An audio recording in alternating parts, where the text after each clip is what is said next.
खाने के तेलों पर और बात करने के लिए हमारे साथ जुड़े हैं Indian vegetable oil producer association के प्रेसिडेंट सुधाकर देसाई। सुधाकर जी, आपसे भी जानना चाहेंगे, एक उम्मीद थी कि शायद यहाँ पर और गिरावट देखने को मिल पाएगी प्राइसेस में, और जिस तरह की स्टॉक लिमिट्स की अब यहाँ पर बात की जा रही है, स्टेट्स को पुश किया जा रहा है कि वो इसके ऊपर फटाफट से डिसीजन लेना शुरू करें। इस प्रोग्रेस को आप कैसे देखते हैं और क्या कुछ स्टेट्स की तरफ से रिएक्शन है?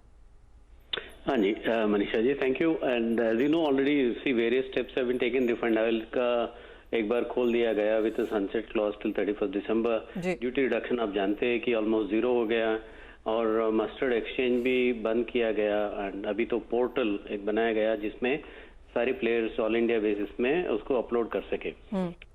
I hope all this efforts will lead into taking the correct policies.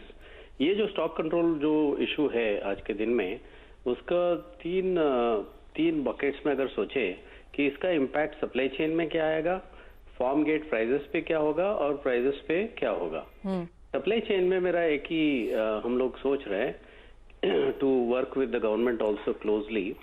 I think you need to separate between oil producing states and oil consuming states. Oil producing state जो खरीफ का time है आज के दिन में, अगर ट्रेडर्स, कमीशन एजेंट्स, मिलर्स अगर कोई भी खरीदेंगे नहीं तो, और जो लिमिट जो दिया गया है वो बहुत ही कम है। फॉर एग्जांपल मैं बता दूं, ऑयल में रिटेलर का लिमिट है 1 टन और बल्क यूजर्स के लिए 10 टन, होलसेलर के लिए 25 ton. Whereas in reality जो आज का जो एनुअल कंजम्पशन या मंथली कंजम्पशन देखते हुए I think these limits are very very less. So ऐसा ना हो कि स्टॉक कंट्रोल के वजह से कहीं ना कहीं शॉर्टेजेस भी, सप्लाई चेन भी डिस्टर्ब ना हो जाए। रिगार्डिंग फार्म प्राइजेस जो संदीप जी भी बता रहे थे, जो खरीफ क्रॉप्स जब आएंगे, stock control will act on the prices definitely somewhat. कि जैसे सोयाबीन प्राइजेस है आज के दिन में एमएसपी के बराबर है, तो उसका अगर नीचे चले जाएंगे तो क्या सोल्यूशन है उसका? स्टॉक कंट्रोल भी चाहिए, प्राइजेस भी नीचे होना चाहिए, because the focus is shifting from farmer to consumer.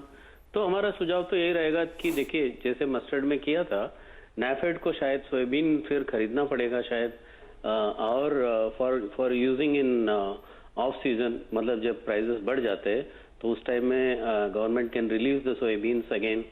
But overall there are some issues to be resolved in this stock control.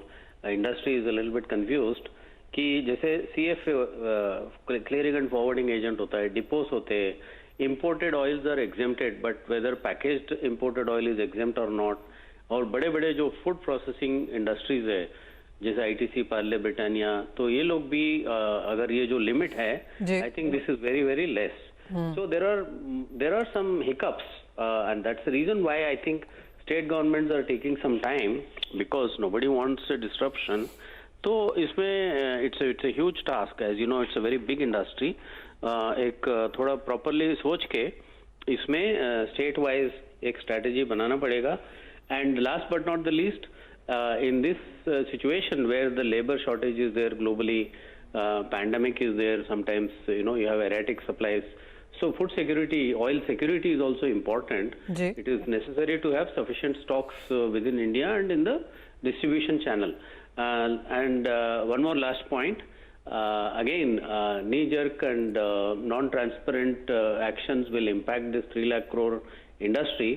There should be very equitable and transparent mechanism to balance between farmer prices, consumer prices and trade and industry. Point taken. तो आपने काफी इत्मीनान से वो पूरा यहाँ पर समझाया है।